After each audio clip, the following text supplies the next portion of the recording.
Chers frères, mettez-vous en ligne, mettez-vous en ligne, mettez-vous en ligne. Mettez-vous en ligne, voilà. On va dire l'essentiel, on va se laisser en même temps. Mettez-vous en ligne, mettez-vous en ligne, mettez-vous en ligne. Mettez-vous en ligne. Connectez-vous, partagez le direct. Connectez-vous, partagez le direct. Partagez-le dans les groupes, sur vos murs, sur vos pages. Téléchargez le direct, partagez-le partout. C'est très important. Donc, on va parler brièvement, mais avec une orientation très aiguë, pointue et propre. Donc, partagez le direct. Partagez le direct. Les gens me reprochent souvent que je ne m'intéresse pas à l'actualité africaine et que j'étais tout le temps sur l'actualité côté ukrainienne. Donc aujourd'hui, on va parler brièvement de cette histoire de 46 militaires ivoiriens qui se sont fait prisonniers au Mali, qui doivent purger une peine de 20 ans chacun. Donc j'aimerais qu'on revienne sur ça. J'aimerais qu'on revienne sur ça. C'est très important. J'aimerais qu'on revienne sur ça. Qu'on revienne sur ça, s'il vous plaît. Brice Mbeda, big up à vous. Ouais, ça va très bien par la grâce de Dieu. On ne se plaint pas. Alors, bonsoir à tous et à tout temps. Pour tous ceux qui ne me connaissent pas, je suis l'incontournable guerre complet tout terrain. L'homme dont on parle, l'homme qui n'a pas froid aux yeux, l'homme qui ne mâche pas ses mots. Vous pouvez aussi m'appeler devant la vie. L'homme n'est rien, gouverneur italien, docteur Modon, appelez-moi Boum, laisse-moi mourir 5 heures plein droit et le padrino camarade des Oula Mougia. Alors, nous voilà à nouveau devant cette caméra. Alors, avant de rentrer dans le vif du sujet, j'aimerais vous parler de quelque chose qui est important. Voilà, une chose qui est très importante. Pour toutes les personnes qui ont un problème de faiblesse sexuelle, n'hésitez pas à me contacter. Contactez-moi, je vais donner le numéro tout à l'heure. Vous me contactez sur WhatsApp et je vous dis ce qu'il faut faire pour régler ce problème. Parce que cette nouvelle année, il faudrait que des hommes soient frères. Tu ne peux pas rentrer dans la nouvelle année avec ton problème chronique que tu avais dans l'année passée ou bien les années précédentes. Donc, il faudrait que ce fameux problème qui te rend impuissant depuis des années, il faudrait que tu le règles. Il faut le résoudre. C'est très important. Il ne faut pas avoir honte.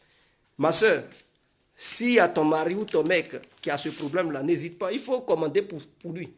Mon frère aussi, il ne faut pas hésiter.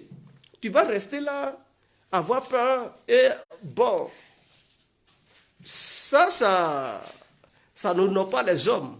Tu as ce problème-là, il faut te signaler. Donc, voici un peu.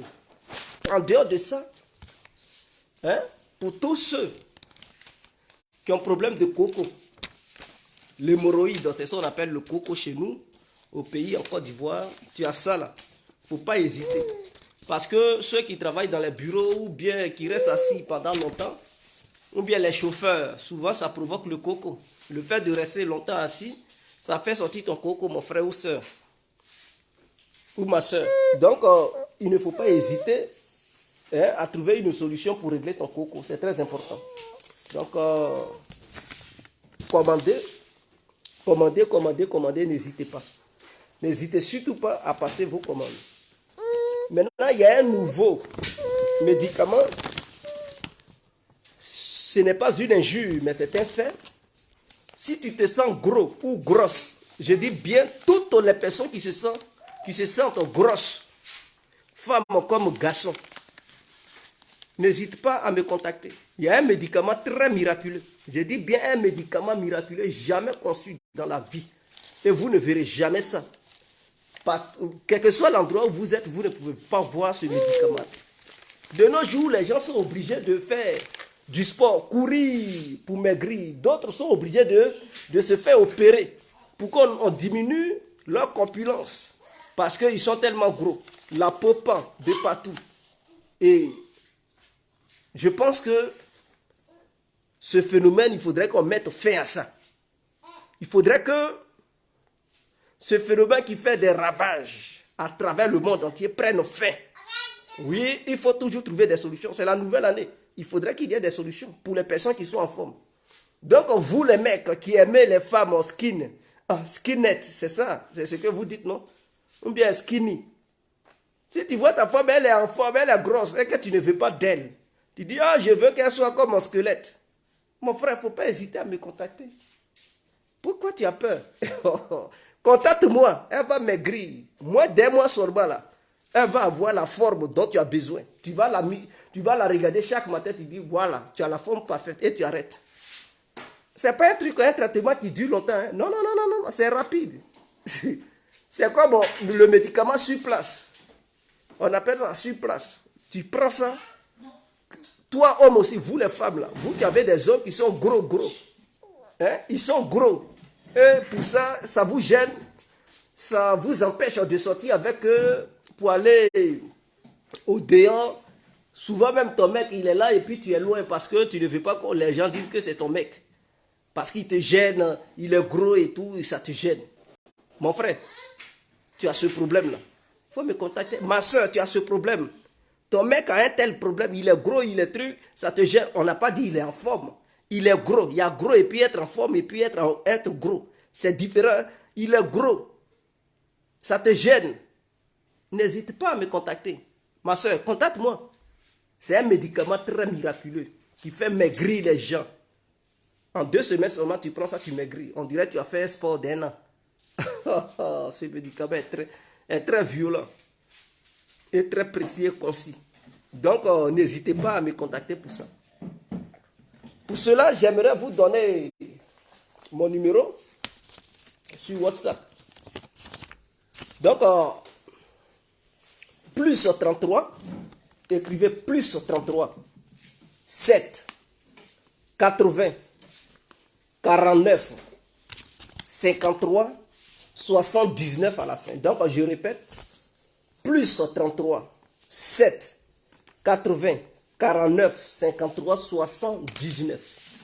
Donc, pour ceux qui n'ont pas saisi le numéro, vous pouvez réécouter la vidéo pour saisir le numéro au début de cette vidéo. Donc, j'ai fini de donner le numéro. Vous pouvez me joindre sur WhatsApp. Et je vais vous dire comment il faut procéder pour avoir sa part. C'est très important. Parce que cette histoire de forme, ça fait que ça brise les foyers, ça détruit les couples et tout. Madame est grosse, tu ne veux pas de ça. Tu es obligé de sortir pour aller dehors. Or, tu peux trouver une solution pour la faire maigrir. Monsieur est gros, tu le regardes. Ne m'appelez pas, je suis en ligne en ce moment. Quand je vais finir, je pourrai décrocher les appels. Mais pour le moment, ne m'appelez pas. D'autres essaient de m'appeler. Ne m'appelez pas, je suis en ligne. Donc, lui qui m'a appelé, je sais que voilà, il attend ce que je dis. Donc, je suis en ligne. Pour le moment, ne m'appelez pas d'abord, je ne peux pas décrocher. Hein? Monsieur est gros. Pour ça, tu es gêné. Tu dis, oh, il est gros. Il n'était pas comme ça quand je le croisais. Maintenant, il est gros. Descends vite. Il est gros. Maintenant, il me gêne. Je préfère aller chez celui qui est formé, qui est en forme, hein, qui est musclé, ou bien je préfère aller chez un homme qui est normal. Et pour ça, tu es obligé d'aller tromper ton homme. Parce que peut-être il est paresseux, il ne veut pas faire du sport pour maigrir. Ma soeur, viens chez Djé. Le docteur m'en donne. L'homme en tout terrain. Tu viens chez moi, ton mari là. Hein, au lieu de faire sport, un an courir, et puis c'est pas sûr qu'il maigrisse. Hein, à ton souhait, avec ce médicament-là, je te donne ça. Je te donne ça, il fait ça comment? Il boit ça, il chauffe ça, il prépare. Et puis l'eau là, il boit ça.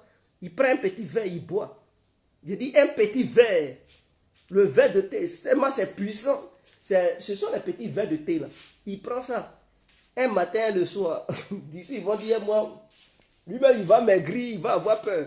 Il va dire, ah, j'ai maigri comme ça. Toi-même, tu vas dire, ah, tu as trop maigri, il faut aller prendre un peu de vitamine. Parce que quand tu maigris, tu ne grossis plus. Hein. Ah oui, c'est un médicament comme ça. Quand tu maigris, tu vas tout manger, tu ne vas pas grossir. Tant que tu ne vas pas acheter de la vitamine pour boire, pour reprendre un peu de force. Et si tu veux un peu de chair, si tu veux un peu de chair, tu es obligé d'aller acheter de la vitamine. Sinon, pour dire naturellement, tu vas encore grossir, jamais. C'est un médicament qui est très puissant. C'est un médicament qui est très puissant. Donc, on laisse ce côté-là.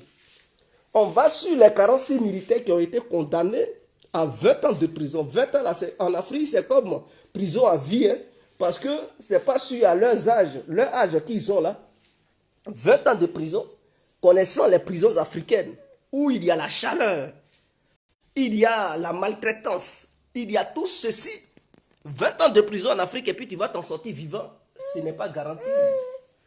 Non, non, non, non, non, ce ne sont pas des prisons en Europe où peut-être c'est un peu mieux que les prisons africaines. En Afrique là-bas, et surtout au Mali, il fait chaud, mes frères. Il n'y a pas de ventilateur dans les prisons maliennes. Ce sont des prisons, vous voyez la petite pièce, il y a au moins 100 personnes. Pour dormir même, ils ont des problèmes. Pour manger même, c'est tout un souci. Même ceux-mêmes qui ne sont pas en prison au Mali, pour manger là. En Afrique, d'ailleurs, dans les pays africains, c'est comme ça. Les gens ne sont pas en prison. Pour manger, c'est un problème. En plus forte raison, être en prison. Ils vont leur donner à manger combien de fois par jour? Pour se laver, c'est tout un problème. Pour des gens qui avaient une vie aisée, hein, qui travaillaient dans l'administration en tant que militaires, et tout ça qui se retrouve au Mali en prison. Car 20 ans, ce n'est pas petit. J'aimerais dire ici au gouvernement ivoirien de mettre balle à terre. Ainsi qu'au gouvernement malien aussi de mettre balle à terre. Vous savez, dans les pays du monde, là, c'est comme ça que ça se passe. On peut dire que c'est inacceptable. Pour la Côte d'Ivoire, le Mali est qui? Le Mali a quoi? En Côte d'Ivoire, là-bas, là. Nous, on a les moyens que les Maliens. Assimi Goïta, il a fait coup d'État pour prendre le pouvoir. Lui, il est qui pour condamner les soldats ivoiriens? Oui, on peut dire ceci, on peut dire tout ce qu'on veut. Mais la réalité, là, c'est qu'ils sont en prison. La réalité, là, c'est qu'ils ont été condamnés à 20 ans de prison ferme. La réalité, c'est qu'on peut beau parler et tout, on ne pourra pas les faire sortir. Ce n'est pas à cause des 46 trucs ivoiriens militaires, là, on va déclarer la guerre au Mali. Et si rien n'est garanti que si on leur déclare la guerre, ces prisonniers puissent sortir sains et saufs. Vous comprenez?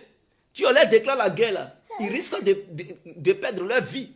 Et on risque de perdre encore d'autres vies des citoyens ivoiriens. Donc, on ne peut pas déclarer la guerre au Mali à cause de ces 46 soldats ivoiriens. Le Mali a demandé une seule chose au gouvernement ivoirien.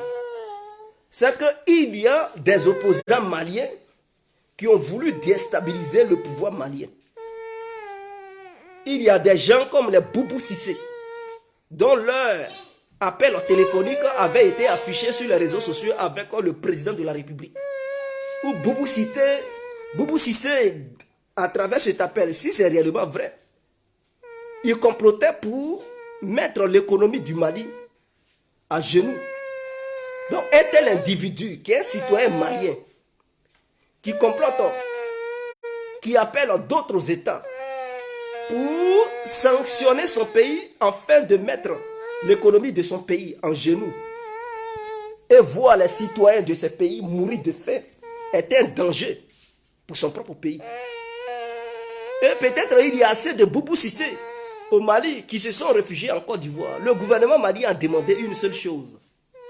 Et cette chose, c'est que le gouvernement ivoirien n'a qu'à livrer les opposants maliens qui sont là-bas, qui complotent contre le Mali. C'est clair. Dans toutes les nations, c'est comme ça. Le Mali, disons-nous la vérité. La vérité, là, elle fait mal, elle blesse. Mais elle ne casse pas les yeux. Disons-nous la vérité, mes frères et sœurs. Le Mali ne pouvait pas rendre ses Ivoiriens, ses militaires ivoiriens sur un plateau d'or. Puisqu'ils n'ont pas été invités au Mali de façon légale. Ils n'ont pas eu l'accord du gouvernement malien quand ils partaient au Mali. Donc le gouvernement malien peut interpréter leur arrivée sur le sol malien de tout nom. Peut dire, bon, ce sont des trucs, des mercenaires, ce sont des djihadistes, ce sont ceci, cela. Le gouvernement malien, même si ce n'est pas le cas, ils peuvent interpréter leur présence au Mali de la manière ils ont envie d'interpréter ça. C'est au gouvernement ivoirien d'œuvrer pour libérer les citoyens ivoiriens qui sont au Mali là-bas, qui se sont fait prisonniers 20 ans au Mali. Ils sont au sein des forces spéciales ivoiriennes. Vous voyez, aucun pays au monde, les grandes puissances là, ne laissent pas leurs concitoyens en prison dans d'autres pays. Hein. On prend l'exemple du truc de l'Amérique. Quand l'Amérique apprend que ses concitoyens se sont fait prisonniers quelque part, vous allez voir la diplomatie s'activer. Et ils sont prêts à donner n'importe qui pour libérer les citoyens américains. Ils sont comme ça. La France aussi, c'est comme ça. L'Angleterre, c'est comme ça. La Russie, c'est comme ça. Les citoyens maliens qui sont en Côte d'Ivoire, ils n'ont pas de nationalité ivoirienne. Ils n'ont pas de carte de séjour ivoirienne. Ils sont là-bas. Ils sont pas... Vous comprenez? Ils n'ont pas eu une protection d'asile en Côte d'Ivoire. Ils n'ont pas de nationalité ivoirienne. Ils ne sont pas comme Blaise Compaoré qui, lui, a une nationalité ivoirienne. Donc, le Mali est clair. Le Mali dit à la Côte d'Ivoire, pour reprendre tes 46 prisonniers, 46 citoyens ivoiriens, il faut livrer les opposants maliens qui sont au Mali. C'est au gouvernement ivoirien de voir. Soit le gouvernement ivoirien laisse les 46 ivoiriens périr, mourir en prison là-bas. Et décide de protéger ces quelques, je dis bien ces quelques opposants maliens. Et rien ne garantit que ces opposants maliens vont accéder au pouvoir un jour au Mali. Et rien ne garantit que si un jour ils accèdent au pouvoir, ils ne vont pas changer leur veste contre la Côte d'Ivoire. Ils ne vont pas être contre la Côte d'Ivoire. Rien ne garantit cela. Donc si j'étais à la place du gouvernement ivoirien, ce que le gouvernement malien a demandé, on active la diplomatie pour dire, bon, il y a plusieurs opposants ici, mais parmi les opposants, on va vous livrer quelques-uns, on ne va pas vous livrer eux tous, et en retour, vous nous livrez d'autres. Comme ça, au Mali, là-bas, ils ne vont pas traiter Assimi Goïta de faiblard. Mais c'est comme ça, parce que si en retour, il n'a rien, et qu'il libère ces 46 prisonniers ivoiriens, mais ses concitoyens vont dire, mais c'est un président qui n'est pas fort, et qu'il a fléchi genoux devant Alassane, ceci, cela, et donc il faudrait qu'il saute aussi la tête haute. Donc il faudrait que la libération de ces 46 prisonniers, il puisse avoir des arguments pour présenter ça au peuple malien, pour dire, je les ai libérés en retour, voici ce que j'ai eu. J'ai eu quelques opposants qui étaient cachés en Côte d'Ivoire qui voulaient déstabiliser le Mali. En ce moment-là, les Maliens vont dire, ah, c'est un homme fort. En Côte d'Ivoire aussi, on dit, ah, c'est un homme fort. Mais ça, c'est dans la diplomatie. Et les gens diront qu'Alassane Ouattara, ouais, c'est un brave quai. Il a tout fait, il a libéré ces gens-là. Au Mali aussi, Assimi Goïta va se vanter. Et c'est comme ça dans tous les pays du monde. Vous n'avez pas vu la Russie et les Américains? Cette histoire de M. Bou et la basketteuse américaine. Mais l'Amérique avait demandé aux Russes de libérer la basketteuse et certains citoyens américains. Les Russes ont dit, bon, pour les libérer là, il y a aussi nos concitoyens qui sont là-bas. Vous les livrez, nous aussi on livre pour vous. Si vous ne voulez pas, on ne libère pas vos prisonniers. C'est donnant-donnant dans ce monde. Tu ne peux pas dire que tu es le plus fort. Ils n'ont qu'à... Excusez-moi. Tu ne peux pas dire que tu es le plus fort. Donc ils n'ont qu'à tout te donner et l'autre il n'a rien en retour. C'est pas comme ça que ça se passe. C'est la diplomatie. Quel que soit celui qui dirige l'État malien, s'il est venu par coup d'État ou non, il représente le peuple malien. Et le peuple malien ne s'est pas encore révolté contre lui. Pour dire on ne veut pas de lui. Donc si le peuple malien le veut, le souhaite, que ce dernier soit au sommet de leur État, ça n'engage que le peuple malien. Mais ce qui doit intéresser à la Côte d'Ivoire, ce n'est pas celui qui dirige le Mali. Parce que la Côte d'Ivoire n'est pas le Mali n'est pas la Côte d'Ivoire. Voilà pourquoi il y a deux noms différents. Chaque pays a sa constitution, chaque pays a ses lois. Pour choisir le président ivoirien, là, ce ne sont pas les Maliens qui quittent au Mali là-bas pour venir voter en Côte d'Ivoire pour élire le président ivoirien. Pour choisir le président du Mali, ce ne sont pas les Ivoiriens qui déménagent de la Côte d'Ivoire pour aller voter au Mali là-bas pour choisir qui doit être le président du Mali. À chacun de se battre pour présenter celui qu'il veut qui soit au devant de son pays. Donc si le peuple malien ne manifeste pas, ne proteste pas, et qu'il n'y a pas des mouvements massifs dans les rues du Mali, réclamant la démission d'Assimi Goïta, laissez-les comme ça. C'est leur choix. Ce n'est pas à nous, la Côte d'Ivoire ou d'autres pays, de leur imposer ce qu'ils veulent comme choix. On appelle ça de l'ingérence. Si tu ne veux pas qu'on s'immisce dans ton affaire, il ne faut pas aussi mettre ton nez dans l'affaire de l'autre. Il ne faut pas mettre ton nez dans l'affaire de l'autre. Donc voilà, la situation est devant nous. On est devant un fait accompli. Soit on laisse les Ivoiriens croupir dans les prisons maliennes, ils meurent là-bas, ou soit la Côte d'Ivoire fait un geste. Soit la Côte d'Ivoire fait un geste. Et c'est pas sûr, parce qu'on peut dire, bon, le jour où Assimi Goïta va quitter le pouvoir, ils vont sortir. Mais rien ne garantit que d'ici Assimi Goïta va quitter le pouvoir, ils vont être toujours en vie, ou bien ils vont plus être en vie. Rien ne garantit cela. Rien ne garantit cela. Allez demander à Erdogan. La Suède et la Finlande veulent rentrer dans l'OTAN. La Turquie a bloqué leur adhésion au sein de l'OTAN. Pourquoi? Parce que la Turquie dit qu'il y a des Kurdes qui se sont réfugiés en Suède et en Finlande, que la Turquie considère comme des terroristes. Donc avant que la Suède et la Finlande ne soient acceptées au sein de l'OTAN, avant que la Turquie ne lève son veto, pour que ces deux États rentrent dans l'OTAN, il faille que la Suède et la Finlande livrent les Kurdes qui sont là-bas. Mais la Suède a livré certains Kurdes récemment. Erdogan a dit que ce n'est pas encore suffisant. Ils n'ont qu'à livrer tous avant qu'ils ne lèvent son droit de veto. Avez-vous vu les Occidentaux crier? Mais ces gens que la Suède livre, la Suède en Occident ici est considérée comme un pays démocratique. Avez-vous vu la justice européenne condamner la Suède? Non, c'est donnant. Parce que la Turquie ne va pas dire, bon, rentrer sans rien réclamer. Donc, la Turquie gagne, la Suède gagne, la Finlande gagne. C'est comme ça. Personne n'a condamné ça. Erdogan veut quelque chose. Eux aussi veulent quelque chose. Mais on s'attend. On s'attend. Tu donnes, je donne. Et bon, tu as ce que tu veux, moi aussi j'ai ce que je veux. Et c'est comme ça que ça marche. Est-ce que vous comprenez? Mais en Côte d'Ivoire, on ne peut pas dire, ils n'ont qu'à les libérer. Le Mali aussi veut aussi quelque chose pour sortir la tête haute. En Côte d'Ivoire, on ne peut pas dire, non, nous on ne donne rien, libérez-les. Mais ce n'est pas comme ça que ça marche. Assimi Goïta, il n'est plus seul devant ce fait accompli. Il y a toute la population malienne qui le regarde. Et là, il joue sa vie politique qui est en jeu. C'est-à-dire, s'il libère les 46 prisonniers, les militaires peuvent se retourner contre lui. Ils peuvent s'apprendre à lui. Mais bien sûr, parce que les militaires, de la manière dont ils ont mis dans leur tête, on dit non, c'était des gens qui venaient faire un coup d'État. C'était des mercenaires, des trucs. Donc, dans leur tête, ils considèrent les 46 Ivoiriens comme des mercenaires, comme des terroristes, qui venaient déstabiliser le Mali ou bien qui venaient tuer des Maliens.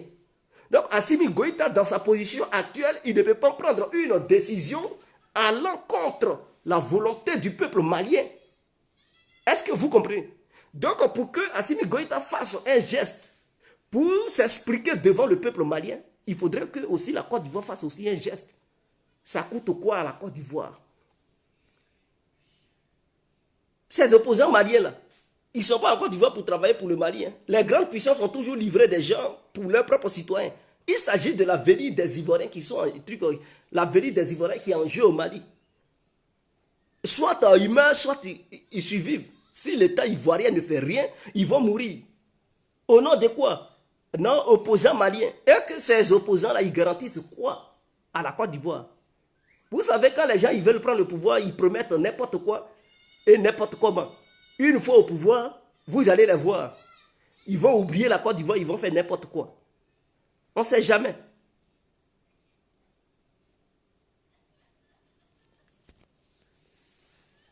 On ne sait jamais. Donc, je demande aux autorités ivoiriennes de prendre les bonnes décisions. S'il faut livrer quelques opposants maliens, il faut les livrer. Ça coûte quoi à la Côte d'Ivoire? Ça coûte quoi à la Côte d'Ivoire? S'il faut les livrer, livrez-les. Ils n'ont pas de nationalité ivoirienne, ils n'ont pas carte de séjour de la Côte d'Ivoire. Ils sont là-bas parce qu'ils fuient leur pays. Pourquoi? Pourquoi ils ont fui leur pays? Ils ont fait quoi? Ils se reprochent quoi? Ils sont des hommes politiques. Et parmi tous les Maliens qui sont en Côte d'Ivoire, le gouvernement malien a fait une liste pour dire on veut tel individu, tel individu. En retour, on libère les autres. Donc, si le gouvernement malien ne réclame pas tous les Maliens qui sont au Mali, de les rapatrier au Mali pour les mettre en prison, mais il y a une liste bien définie de certains éléments c'est que en réalité, il se reproche quelque chose. Donc, s'il se reproche quelque chose, et que la Côte d'Ivoire a besoin aussi de quelque chose, mais c'est donnant. Parce que si Assimi Goïta il est libéré tout de suite, là, vous allez voir les militaires s'énerver contre lui, ils vont l'enlever au pouvoir. Ils vont dire qu'il a trahi la confiance du peuple malien. On ne sait pas ce qu'il a promis aux Maliens. Il leur a promis ce qu'il devrait faire et la lutte. Donc, du coup, il ne peut pas prendre des décisions qui sont contraires à ce qu'il a dit à son peuple. Donc, pour libérer les Ivoiriens, il faudrait qu'il y ait un argument, un fondement, une base pour dire, bon, voilà, j'ai libéré les 46 trucs parce qu'en retour, on a eu certains opposants maliens qui voulaient déstabiliser le pays et puis il peut les montrer. Et en ce moment-là, le peuple peut s'apaiser et la justice malienne va traiter leur dossier. Et en Côte d'Ivoire, on va recevoir nos 46 trucs militaires. Et on va, je ne sais pas, s'il faut les envoyer chez les psychologues, les envoyer à l'hôpital pour voir s'ils ne sont pas malades, ceci, cela, pour les traiter, leur donner les bons soins, ainsi que leurs salaires qui ont été bloqués pendant tous ces mois-là. Ils vont leur donner tout ce salaire. Et aussi, bon, s'ils doivent donner aussi une aide supplémentaire, ils vont donner ça. Donc, voilà un peu. Les grands pays, là, c'est comme ça se comporte. Hein? Les grands pays de ce monde-là, c'est donnant. C'est donnant. Que ce soit la Russie, la France, les États-Unis, l'Angleterre, l'Espagne, l'Allemagne, ça fonctionne comme ça. Ça fonctionne comme ça. Tu ne peux pas donner et en retour, on ne te donne rien. Même en Iran, les Américains, quand ils arrêtent les Iraniens aussi font tout pour arrêter certains Américains. L'Amérique dit, oh, libérez les Américains. Ils disent, non, vous libérez ceux qui sont chez vous là. Ou bien on veut telle personne qui est chez vous, on le réclame en retour là. Si vous nous le livrez, on va libérer vos prisonniers. Et en secret, ils se voient quelque part dans un autre pays. Et voilà, ils livrent les trucs sans que ça ne fasse un tapage médiatique. La Côte d'Ivoire peut faire ça. Alassane peut livrer les trucs, les opposants maliens quelque part dans un pays opposé, dans un pays truc, je ne sais pas, il peut prendre le Togo, le Bénin ou je ne sais, autre, le Nigeria. Donc les 46 prisonniers ivoiriens, le Mali les envoie là-bas et la Côte d'Ivoire envoie les opposants maliens de l'autre côté et puis sans que ça ne fasse un bruit médiatique dans les coulisses et puis c'est fini. Donc voici un peu. Donc sur ce, on se laisse. Maintenant, vous pouvez être contre ce que je dis, mais c'est la vérité, c'est la réalité du monde. On ne peut pas aller contre ça. Soit c'est comme ça, soit les Ivoiriens, ils meurent en prison là-bas, c'est clair. Il n'y a pas d'autre chemin. Dans le cas contraire, on va faire guerre. Bon, dans guerre là, on ne sait pas, hein. On peut commencer, mais on ne sait jamais qui va perdre. Donc, il ne faut pas, on va être trop zélé dans l'histoire de guerre, pour éviter tout ça là. La diplomatie est bien. Ce n'est pas encore quelques opposants maliens qui vont rester en Côte d'Ivoire. La Côte d'Ivoire va rentrer en guerre contre le Mali. Non, on ne veut pas perdre encore d'autres Ivoiriens. On a déjà connu la guerre, le développement est lancé. Il faudrait que le développement suive son cours. On ne veut plus un affrontement entre États. Il faudrait que ça soit clair. Ce qui se passe en Ukraine, c'est assez. Il faut la diplomatie pour trouver des solutions adéquates. Voilà, on n'a pas besoin de faire des tapages diplomatiques. Il y a des choses qu'on fait doucement, les diplomates, ils règlent ça calmement et puis c'est fini. Sur ce, on se laisse.